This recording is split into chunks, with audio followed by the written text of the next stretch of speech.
He walked into the restaurant with the calm authority of a man who carried the weight of two worlds, running $1 billion empire, and raising a daughter all on his own. The world knew him as a ruthless CEO, but tonight he was just a father trying to find a partner. What he didn't know was that someone had already been paid to destroy this evening before it even began. And when their eyes finally met across the table, no one could have predicted what would happen next. Because sometimes betrayal doesn't break you, it changes your destiny forever. The city glittered under the evening lights, a place where wealth and power pulsed through every corner.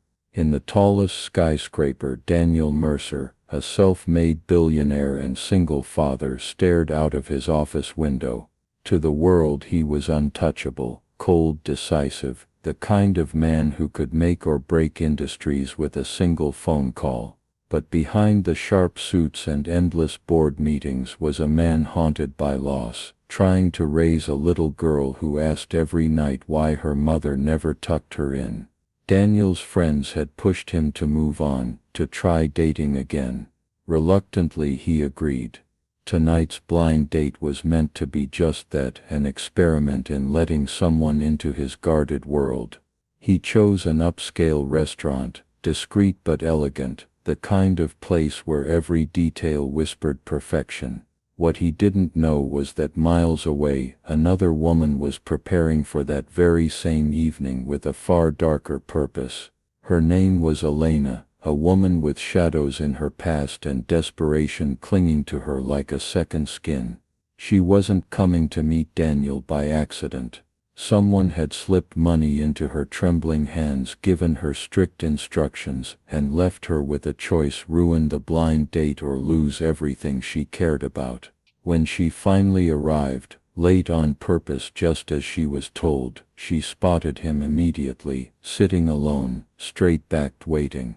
Their eyes locked across the crowded room. She was supposed to destroy him, but in that moment, she felt the first crack in her resolve. The waiter pulled out Elena's chair, and as she sat down, Daniel offered a polite nod, his face unreadable, but his eyes tired. He wasn't the type of man who filled silence with unnecessary chatter. Instead, he observed every movement, every hesitation. It made Elena's skin prickle with unease. She had been told to humiliate him, to stir a scene so scandalous it would ripple through his reputation. The instructions had been clear: make him walk out in disgust, leave him looking like a fool. Her benefactor had promised that if she did this, the debt crushing her family would vanish. At first she stuck to the plan. She spoke carelessly, feigning arrogance, letting crude remarks slip into the conversation.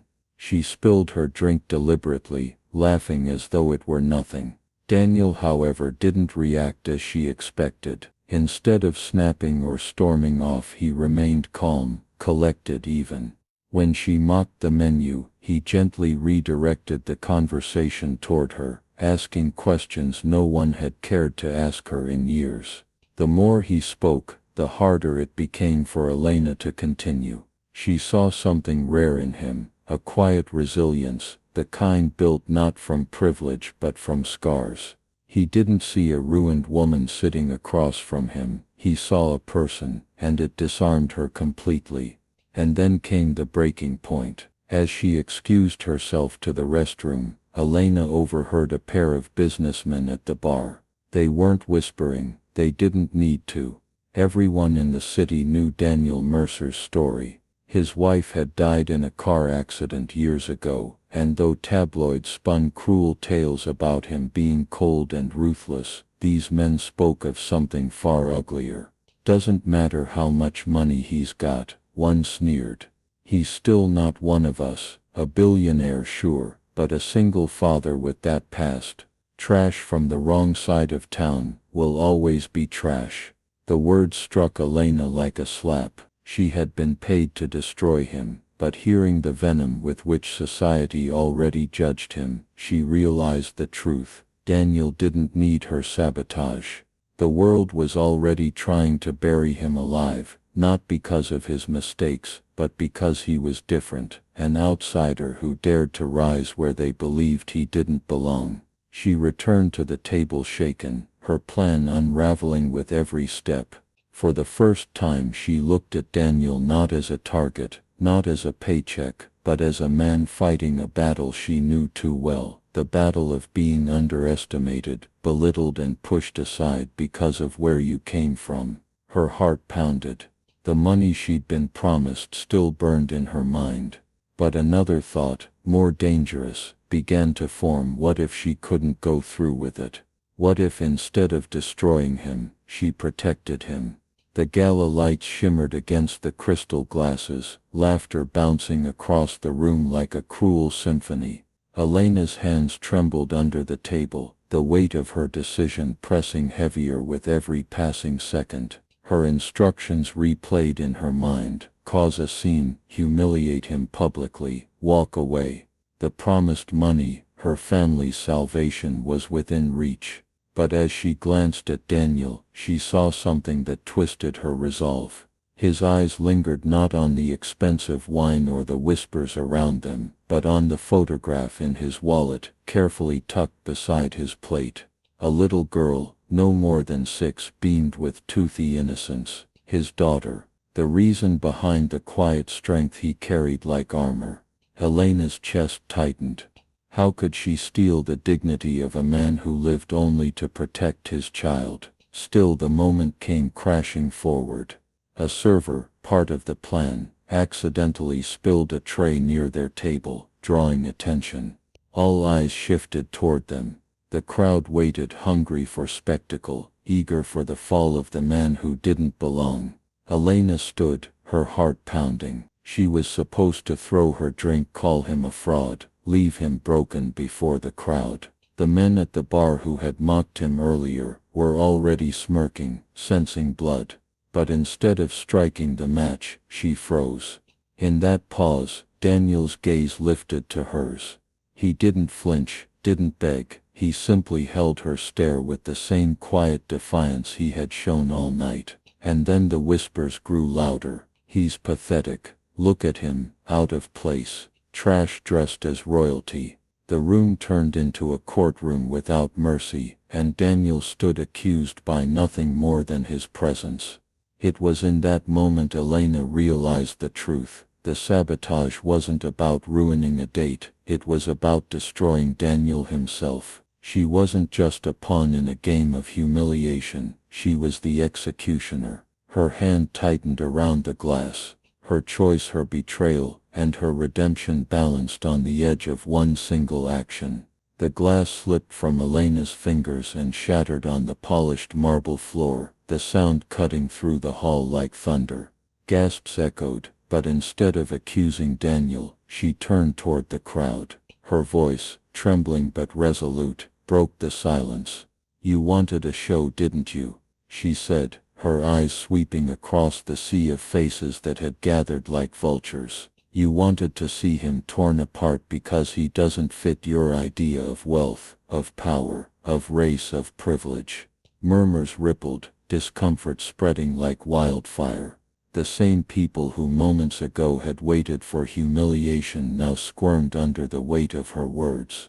This man, this single father, was kind to me when I had nothing. He treated me with dignity when the rest of you looked through me as if I didn't exist. And tonight, you wanted me to be part of your cruelty.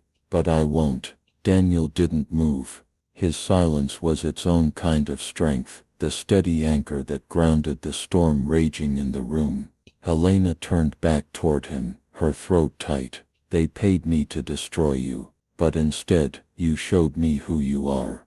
And that's something no amount of money could ever erase."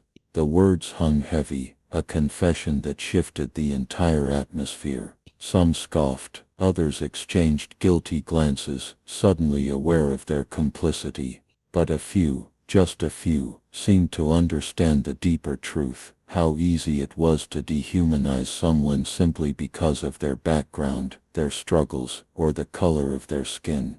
Daniel's hand moved to the wallet with his daughter's photo, his thumb brushing over it like a silent vow. And in that moment, Elena realized he didn't need to say anything. His life, his sacrifices, and his quiet endurance spoke louder than the venom of any crowd. Security moved in, confused by the disruption. The men who had orchestrated the setup slipped away, unwilling to face the consequences of their plan. But Daniel remained, shoulders squared, as though he had weathered storms like this his entire life. Later that night, outside beneath the cool air, Elena whispered an apology. Daniel simply nodded. For him this wasn't about her betrayal, it was about surviving yet another battle in a war he never asked to fight. The story lingered long after the lights of the gala dimmed. It wasn't about wealth or romance, it was about the quiet dignity of a man who refused to be broken, and the woman who chose in the end to stand with him instead of against him. And perhaps that's the question we're left with. How many times do we let silence feed injustice, waiting for someone else to speak when the truth is, it has always been up to us?